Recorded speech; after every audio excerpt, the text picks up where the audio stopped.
Let's take a breath together.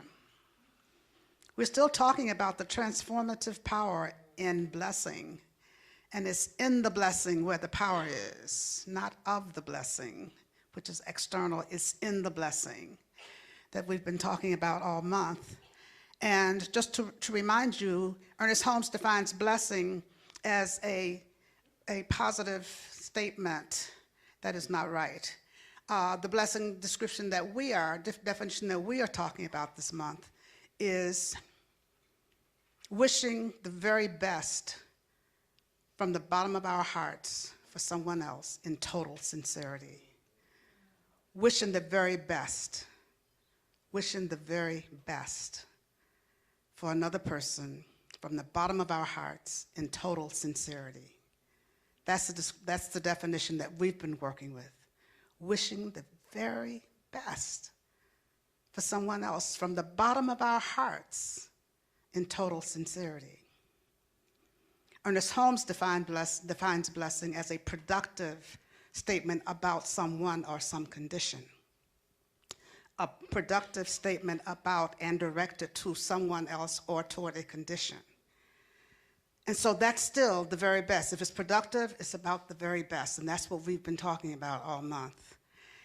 We've looked at ways to bless and ways to not bless. We talked about the nuances of bless your heart and decided that unless we are really saying that in total sincerity, and that's when the total sincerity part comes up, is when we start to say bless your heart. And those of us from the South know what that means, usually. And you know, the way that some people spiritualize bless your heart, and the first cousin to bless your heart is bless and release. You hear people say, oh, just bless and release. And when you do that, and when you say that with just a flip of the hand or a wave of the hand, it's kind of the same thing as bless your heart. Because when you're saying, I just bless and release, that's not from the heart, that's usually from the mind, and that's a way of just kind of flipping somebody off and just not being genuine about the blessing. But what we're talking about here is total sincerity, a blessing from our heart, wishing the very best for someone. And how many have been doing blessings this month? How many have found it really easy to do? How many have found it difficult to do? Sometimes it's really difficult, isn't it? It depends on what's going on for us. It depends on what's going on for us. It depends on who it is we're blessing. It depends on the situation. It depends on the circumstance. It depends on a lot of things. But the important thing for us to do is to be able to get there, to get to that place of blessing, to get to that place of opening our hearts, to get to that place of opening our minds. And so what we're talking about today is obeying the law of mental equivalence. Obeying the law of mental equivalence. Obeying the law of mental equivalence. And I was looking through my Science of Mind textbook this week, and it's so old that it's held together by several rubber bands. And when I open it up, all the pages will just fly away if I didn't just hold on to it. And the chapter in there that has the most yellow highlighting and underlining and writing in the margins is a chapter on mental equivalence. Mental equivalence was one of the most difficult things for me to understand when I first started studying Science of Mind, and apparently over the years, because as I would highlight things or underline things, I put a date beside them. Some of the dates went back to 1989, some of them went back to 1992, some of them are as recent as 2013. And it's because every time I read it, I get a different understanding. Every time I read it, I see something that I didn't see before. And I understand it at a deeper level. And what mental equivalence is all about is, it is done unto us as we believe. That's really what it's all about. It's done unto us as we believe. Having the consciousness is about consciousness. It's about having the consciousness of that which we desire. If good, the greater good is what we desire, then we have to have the consciousness for that in order to attain that. We have to have the consciousness of the thing that we desire. We have to be in that same, the equivalence is having that same mind and that same mental likeness of the thing we desire. Ernest Holmes said that Jesus told the man to get up and walk because he knew that he would walk. That Jesus knew not only that there was a power that would respond to him, but he knew that he was in alignment with the response itself. And so that's where the mental equivalence is being in alignment with the response itself, being in alignment with the thing that we desire, being in alignment with the thing that we're speaking our word for. That's how we get to mental equivalence. Mental equivalence is about embodying that which we believe. It is done unto us as we believe. If you believe that you can, you're right. If you believe that you cannot, you're right. Because it's done as you believe. It is done unto us as we believe. And so keeping that in mind, we have to examine our beliefs, and we have to look at whether our beliefs are where we want to be. Because when we can embody that which we desire, or if we look at what we're experiencing now, and we want to move even deeper, go even further along, then we have to shift our consciousness. We have to change our consciousness. So we have to attain the equivalence of the thing that we desire. And we do that by changing our consciousness. We do that by deepening our embodiment of that which we desire. And there are so many ways that we can do that by releasing the stuff that we're holding on to now, letting go of those things that keep us where we are now. We are here not only in this physical place, but where we are in our lives, the here where we are in our lives. We're here because we have the mental equivalence of here. We're here because we have the mental equivalence of here. And we're going to be here until we no longer have the mental equivalence of here. If we want to be there, we've got to have the mental equivalence of there, wherever there is for you. Wherever there is for you, we have to be able to move in consciousness to that place, to deepen in consciousness, to get to that place. And there are so many things that keep us from deepening in consciousness, so many things that block us. And that's what brings us to blessing. We can let blessing, wishing for others, from the bottom of our hearts, the very best for them, in total sincerity. We can let blessing act as a giant vacuum cleaner that just sweeps through and clears out the debris from all the stuff that we hold on to. Just allow blessing to be that giant vacuum cleaner, just sweeps through and just gets rid of all the stuff that we hold on to. And there's so much that we hold on to. And so I'd like to invite you this week to, number one, as you go through your life, as you go through this week, as we go through our days, and so many things come up, so much stuff is going on that upset us, so many things happen in the world that we feel like we can't do anything about. There's so much that we feel that's out of control, out of our control, and we get upset about it, we get frustrated about it, we get angry about it. In our personal relationships, we get angry and resentful about so many different things and have so much judgment and so much blame about things. If we can just open up and decide that we're just going to start to bless, we're just going to start to bless everything. This is what I was talking about last week, blessing everything and everyone. It is so important for us to just take a step back, because it isn't so much the act of the blessing, it's the energy that we put into it. It's the energy behind it. Because the energy behind the blessing is that which opens our hearts, and that which opens our minds, and that which allows us to start to clear out all that old stuff. I've told you this story before, and I'd like to, it's not a story, it's a poem. I'd like to share it again because I think it's worth repeating. A young woman once came to great Sufi master Hafiz and said to him, "What is the sign of someone who knows God?"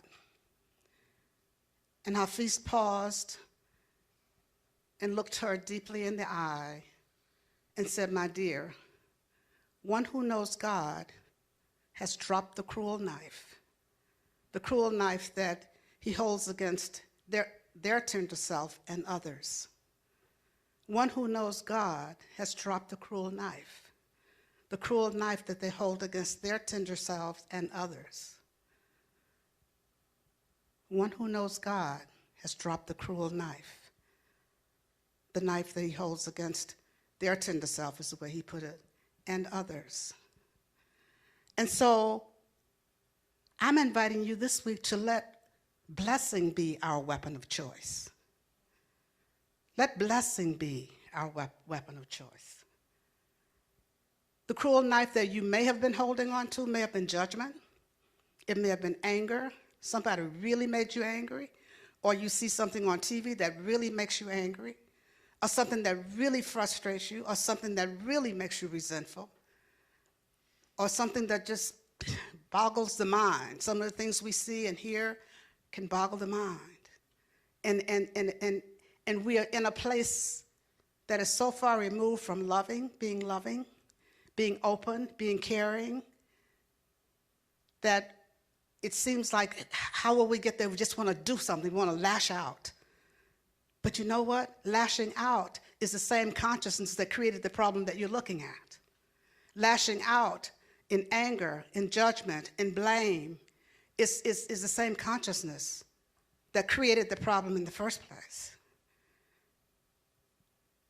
If we can get to the place where we can allow blessing to be our weapon of choice, we can now allow blessing to be that place we turn when something comes up that is so horrendous, when something comes up that is so aggravating, when something comes up that is so irritating, when something comes up that is so anger-making, if we can just take a breath and take a step back and just allow ourselves to move into that place of blessing. I bless you in your integrity. I bless you in your ability to find love. I bless you in your place of inner peace. I bless you in your ability to recognize your oneness with God. You know, sometimes that's really hard to say to somebody who is really frustrating you at that moment. But you know what? If you try it over and over and over again, it starts to soften us. It starts to open our hearts. It starts to help us to let go. Blessing can be a doorway, if you will, to forgiveness. It can be a doorway to forgiveness. Sometimes it works just like forgiveness itself, because it's hard to bless and curse at the same time. It's hard to bless and curse at the same time. It's hard to be angry and bless at the same time. The blessing is not coming from your heart if you're still holding on to the anger. So if you can still get to that place where you can open your heart and bless another person, if you can get to the place where you can open your heart and bless a situation, if you can open your heart and just speak a word of blessing. And as I said last week, speaking your own word of blessing, something that really works for you, something that resonates with you. Speaking a word of blessing, allowing blessing to be your weapon of choice.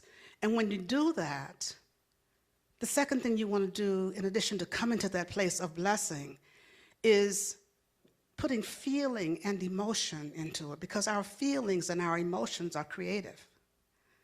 Our feelings and our emotions are creative. So I'm saying to you, when you curse someone, when you're cursing a situation, you know, usually when we curse something, we have all the feeling and all the emotion that we can muster up into a cursing. And when we bless, we want to just be bland and soft and compliant and all that stuff and go into the woo-woo. But a blessing should have even more emotion, even more feeling than a curse. Because, you know, whatever we send out, that's what we get back. And so if we're sending out the curse, that's what we're turning back on ourselves, because I can't wish for someone else something I don't wish for myself. You can't wish for someone else something you don't wish for yourself. And I can't want something for myself that I don't want for you. Because we're all one. We're all a part of the one. We're all one. We're all in this together. We're all in this life together. There's only one life. There's only one mind. There's only one breath. There's only one power. There's only one activity. There's only one. And we're all in this one together. So if we can move into that place where we recognize our oneness and we recognize our oneness with the person who's before us, whether that person is on TV, and I hear a lot of complaints about people on TV, whether that person's on TV or whether that person's physically standing before us, if we can take a deep breath and take that energetic step back and bless that person, bless that situation, then that's where change starts to happen, because the shift in consciousness has started to happen. The shift in consciousness happens with us, and our shift in consciousness has a ripple effect out into the world. If we want to see change, then we've got to let it start with each one of us and let it have a ripple effect out into the world as we go through our lives, as we go through our days. And so really, really, really putting that feeling, putting those emotions that we have in blessing, it's so important to do that. Don't make the mistake of blessing with your teeth grinding together and say, I bless this person, and your fist balled up. That's not a blessing. That's just, those are just words. That's not a blessing. You got to open up. You got to open your mind. You got to open your heart. You got to really open up and remember that point about total sincerity. Remember that point about from the bottom of your heart. You got to have the mental equivalent of a blessing. You got to have the mental equivalent of a blessing. You got to really believe in what you're saying. If you really want good for someone else, then you really have got to want good and speak words of good for them, allowing the words that come out of your mouth to be words for their highest and best. Words for their highest and best. And again, I know that's not easy always. I know that there are some choice words we'd rather use. I know there's some choice thoughts that we sometimes have, and we still have to be willing to let it go. Take a breath. Step back. Open up. Allow that power and that presence of God to be expressed in and through and as each one of us. Allowing that power and presence of God to come through in our words, in our thoughts, in our actions toward each other. We have to be willing to open up and allow our consciousness to be one of blessing, because that's the only way things will change. That's the only way transformation happens. That's the only way we can walk forward in our lives and experience the greater good. It's through the power of blessing and through the love that we want to experience. We have to have the consciousness of love. We cannot have the consciousness of anger, the consciousness of judgment, the consciousness of blame, the consciousness of guilt, the consciousness of shame, and expect to experience peace. It doesn't work that way. We've got to have the consciousness of that which we wish to experience. There was a thought trying to come through that just didn't come through. But having the consciousness of that which we wish to experience, and knowing that through our own work, through our own inner work, through our own spiritual work, we can get to the next level. We can get to the next level wherever it is we want to be. And then we can learn to take action from that place. We can learn to take action from that place.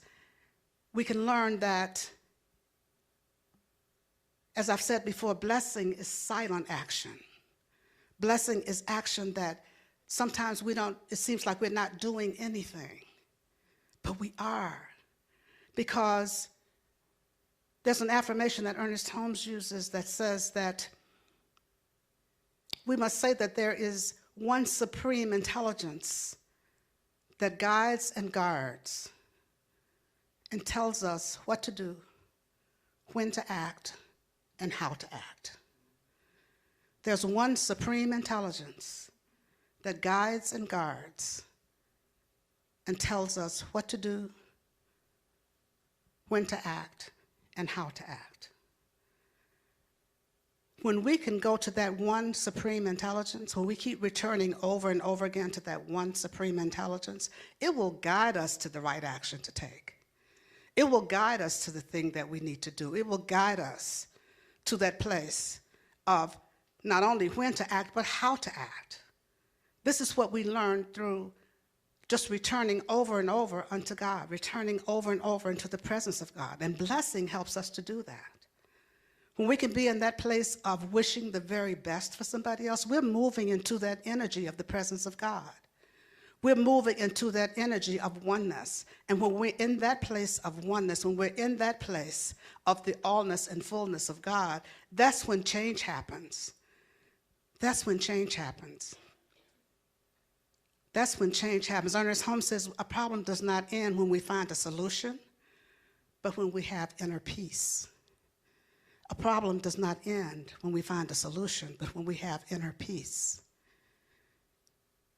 A problem doesn't end when we find a solution, because sometimes we can find a solution to a problem and still not have inner peace. The problem ends when we have inner peace.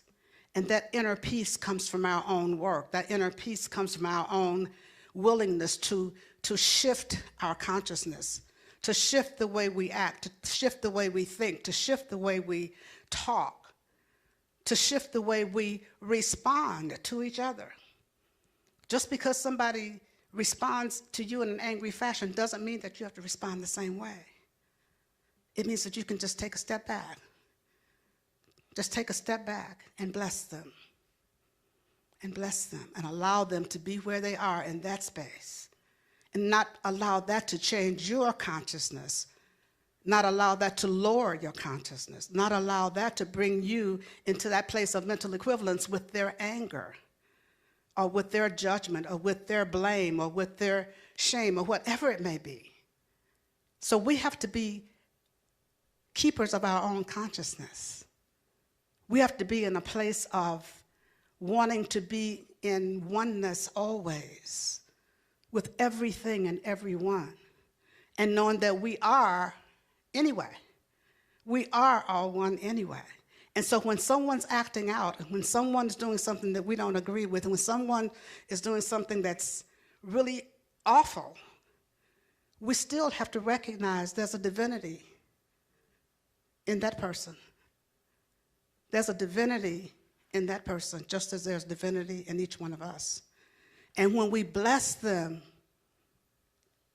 to recognize their own divinity, somehow energetically those things work. Somehow it travels across time and space, that blessing that we send out. And it can create a difference. And it's from this place then, when we are in that place of oneness, that we can take empowered actions.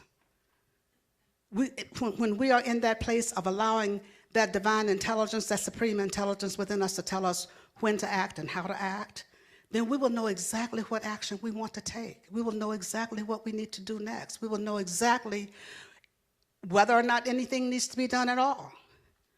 We will be guided to do those things. But we have to be in that place of openness. We have to be in that place of availability. We have to be in the mental equivalent of blessing. It's really, really important for us to do that. And so I invite you to take a breath right now and think about blessing. Think about blessing someone else. Think about blessing another person.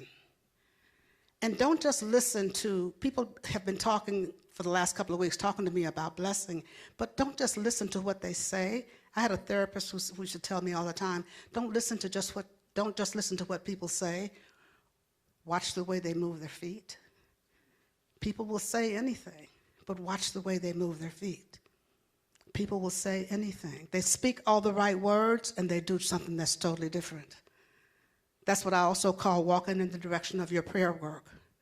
We pray for one thing, and then we do something totally different. And our prayer is constantly for that one thing, and we're constantly doing something totally different. There's a split there. There's a split there. And it's impossible to get to that place of mental equivalence when there's not that consistency, that congruency that we need to have.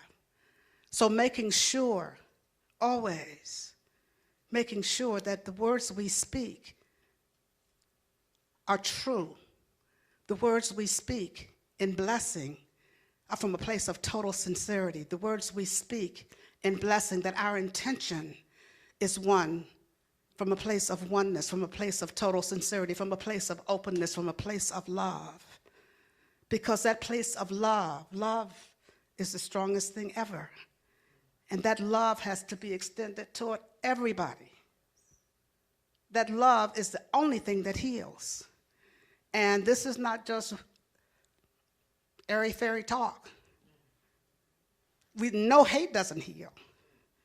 We know that separation doesn't heal. And the way that we get into separation is because we feel, and into hatred is because we feel that we are separate from God. We are believing that we are separate from God, and the only thing that ever needs to be healed is our sense of separation from God. And so when we're feeling separate from God, we're feeling separate from each other, and then that's when the them and us comes up. And when the them and us comes up, that's when all of the stuff comes in between, all of the hatred, all of the resentment, all of the ugly words and the ugly thoughts and the ugly actions and all that. But when we can be in a place of recognition of the power and the presence of God in the midst of everything and in everyone, and bless them regardless, bless them in spite of, bless them because of their actions. Bless them because of their actions. That's where the healing is. Blessing someone because they're acting out. Blessing someone because they're being hateful. Bless them in their ability to love. Bless them in their ability to love. Bless them in their ability to know the presence of God, the power and the presence of God, the healing presence of God. Bless them in their ability to know forgiveness. Bless them in their ability to learn to care about others. Bless them in their ability to learn to care about themselves. As I said before, anything that you'd like to see changed in a person, any place that you see they need the most help, that's where you want to bless them. That's the way to change it, is to continue to bless. Continue to bless. Continue to bless. And as you do so, watch your own heart open. Watch your own heart begin to open. Take a breath. Watch your own heart begin to open. And as your heart begins to open, more and more God can pour through. More and more God can show up in and through and as your life.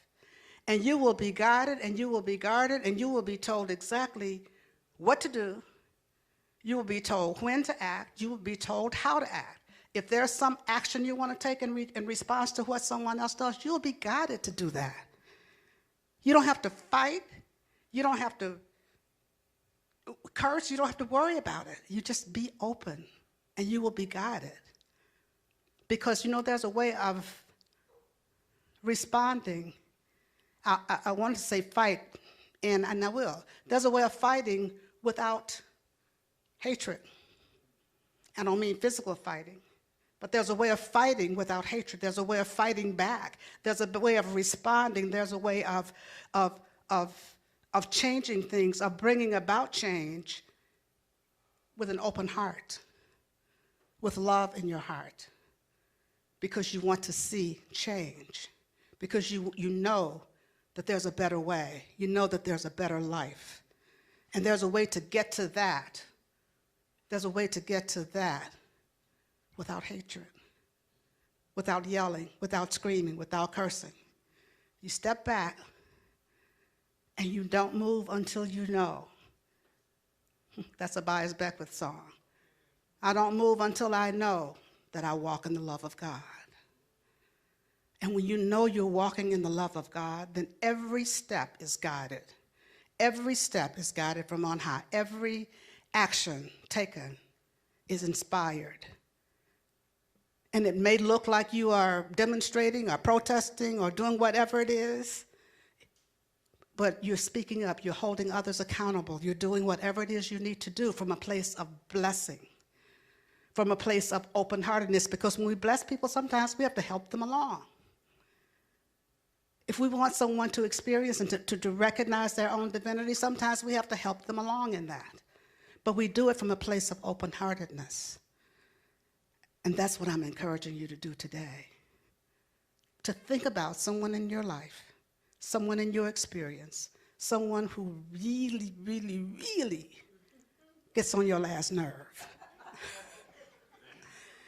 Someone, sometimes you have to just be careful that you don't break the remote on the TV.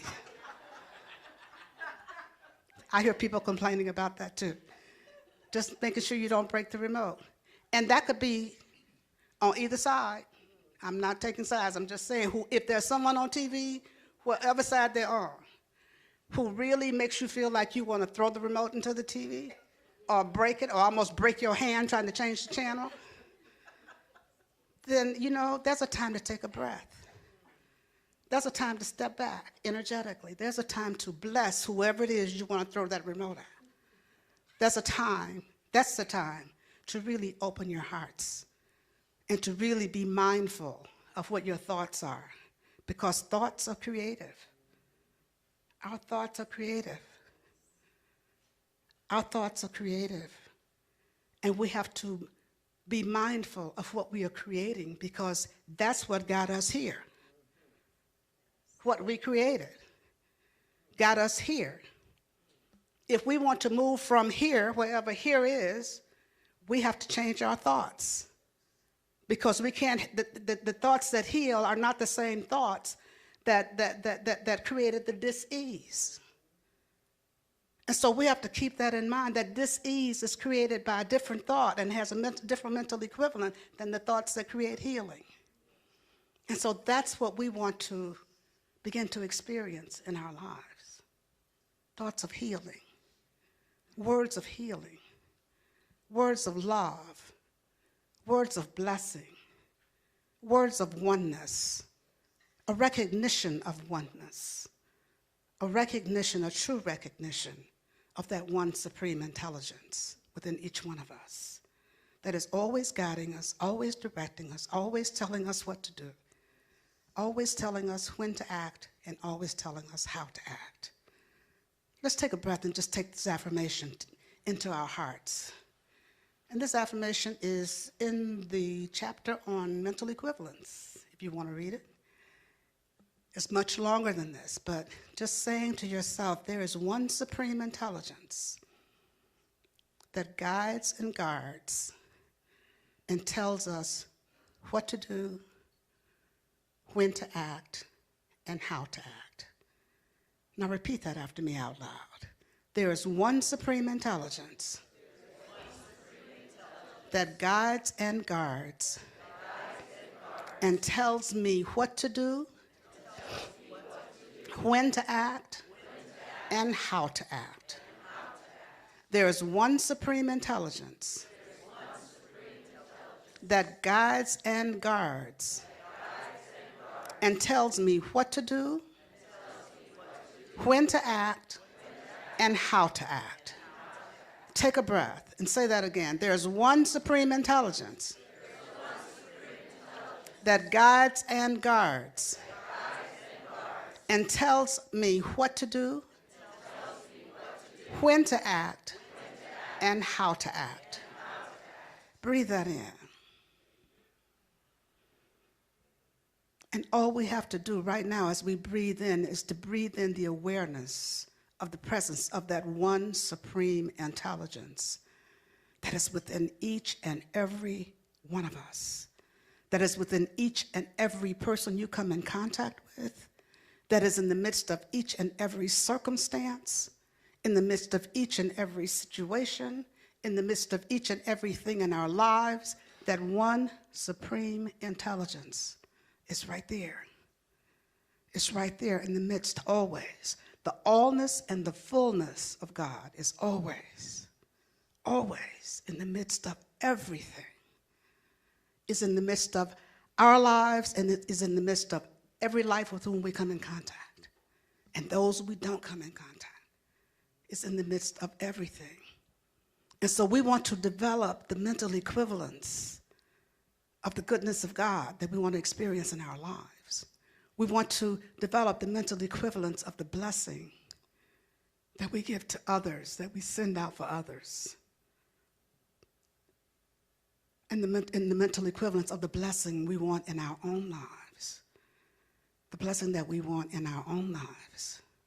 Blessing transforms our lives. It opens our hearts, our minds, our entire being to that power and that presence and that one supreme intelligence that knows all, is all. And so let's just breathe into this moment and into this knowing as we turn within for prayer. Knowing that there is but one life, there is but one supreme intelligence, there's but one mind, there's but one breath, there's but one activity. It's God. But by any other name, it is the source of our being. We can call it whatever name we want or no name at all. It is that something within each of us that responds at a deep, deep, deep level.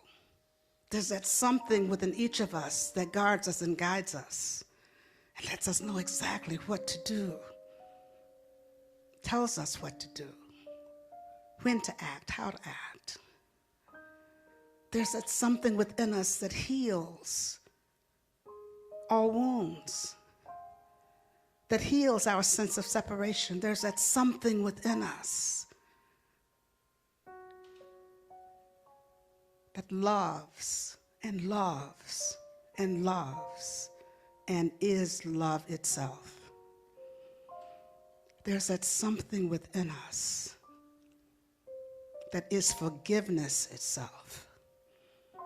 There's that something within us that is compassion itself.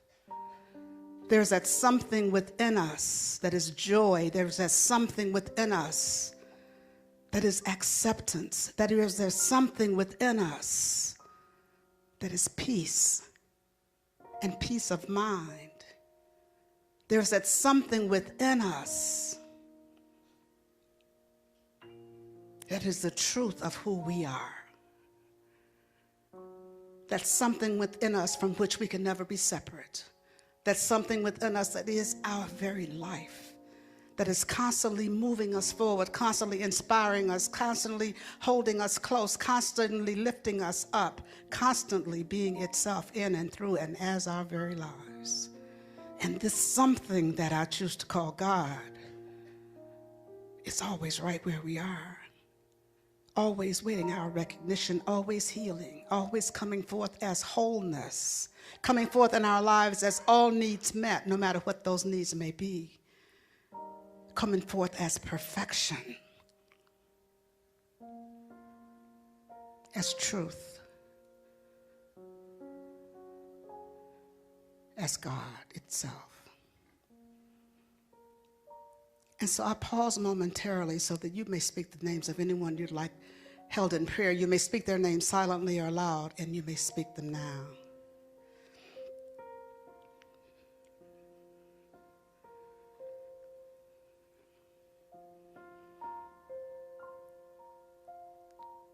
And so for all those whose names were spoken here this day, I know that that supreme intelligence is right where each of them is, blessing and keeping and lifting them up.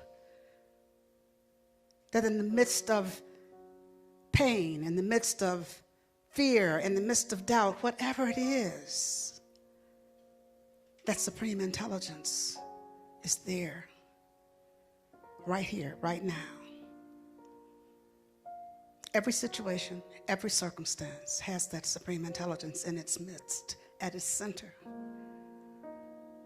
And when we recognize this, the allness and the fullness of God, when we recognize,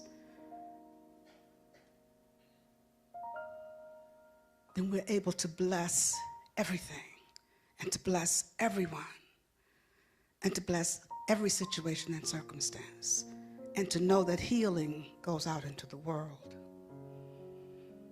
And so I simply say thank you, Father, Mother God. Thank you, Infinite Presence. Thank you, Divine Mother. I just allow it to be now. And so it is.